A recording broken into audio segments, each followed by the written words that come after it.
Hi guys, ഇന്ന് നമ്മളെ ഹോസ്റ്റലത്തെ home tour ഞാൻ കാണിച്ചു തരാം. ഈ വിശാലമായിട്ട് കാണുന്നതാണ് നമ്മളെ ഹോം സ്റ്റേ. ഈ കാണുന്നതാണ് നമ്മുടെ ഡോറ്. നമുക്ക് ഇങ്ങോട്ടേക്ക് കയറാം. ഡോറ് തുറക്കുമ്പോൾ തന്നെ നമുക്ക് കാണുന്നത് ഒരു ചെറിയ ഹാളും പിന്നെ അതിൻ്റെ റൈറ്റ് സൈഡിലായിട്ട് മുകളിലേക്ക് കയറാൻ ചെറിയൊരു സ്റ്റെയറും കൂടിയാണ്. ഈ ഒരു സ്പേസിൽ ഇതെനിക്ക് ഭയങ്കര ഇഷ്ടമാണ്. ഒരു കളർഫുൾ, നല്ല രസമുണ്ട്. ഇതാണ് നമ്മളെ വലിയൊരു ഹാള്. ഈ ഹാളിലാണ് നമ്മൾ എല്ലാവരും കിടക്കുന്നത്.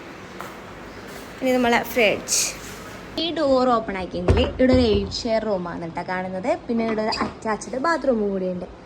ഈ വിൻഡോ എല്ലാം കണ്ട നല്ല രസമില്ലേ? ഈ റൂമിൽ ഒരു വൈബാണ്, കാരണം ഒരു പഴയ ഒരു ഫീല്, ഒരു വൈബ് ഇട്ടു കേട്ടോ. ഇനി നമ്മൾ അടുത്ത റൂം ഒരു 4 ഷെയർ ആണ്. ഇപ്പൊ 3 ഷെയർ ആണ്, 4 ഷെയർ റൂമാ ശരിക്കും. ഇതിലൊരു അറ്റാച്ച്ഡ് ബാത്റൂമും വരുന്നുണ്ട്. പിന്നെ വലിയ ജനലുണ്ട്, നല്ല രസാട്ടോ. വീട് നല്ല വെളിച്ചവും കാറ്റല്ല റൂം.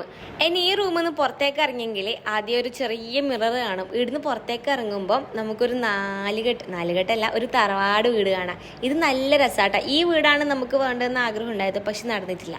പിന്നെ ഒരു കുഞ്ഞു വാഷ് ബേസ് ഉണ്ട്, പിന്നെ ഒരു ചെറിയ വാഷിംഗ് മെഷീൻ ഉണ്ട്. പിന്നെ നമ്മൾ നേരെ ഹാളിലേക്ക് വന്നു. നമ്മളെ സൈഡിലൊരു 1 ഷെയർ റൂം ഉണ്ട്. പിന്നെ ഇതെന്റെ ബെഡ് സ്പേസ് ആണ്. ഇതിനെ കുറച്ച് ഇങ്ങനെയെല്ലാം സെറ്റാക്കി വെച്ചിട്ട് രാവിലെ എണീക്കുമ്പോൾ ഇവിടുന്നാണ് സൂര്യൻ ഉദിക്കല്. ഇവിടുന്ന് ഇങ്ങനെ വന്നെങ്കിൽ ഇത് നമ്മളെ സിറ്റ് ഔട്ട് ആട്ടോ. അവിടെ ഒരു സ്റ്റോറേജ് സ്പേസ് ഉണ്ട്. പിന്നെ നേരെ വന്നെങ്കിൽ ഇത് നമ്മളെ സ്റ്റഡി ഏരിയ. ഇവിടെ നമ്മൾ പഠിക്കും. നമ്മളെ നൈബേഴ്സ്. അപ്പൊ എങ്ങനെയുണ്ട് ഹോസ്റ്റൽ? നല്ലതല്ലേ? നമുക്ക് ഭയങ്കര ഇഷ്ടമായി. ഭയങ്കര സമാധാനം. ഇവിടെ അമ്പലത്തിൽ നിന്ന് പാട്ടെല്ലാം കേൾക്കും. ഇതൊരു ഹോസ്റ്റൽ എന്ന് പറയണ്ട, ഒരു നല്ലൊരു ഹോം സ്റ്റേ, ഒരു ഹോംലി ഫീൽ ഉണ്ട്.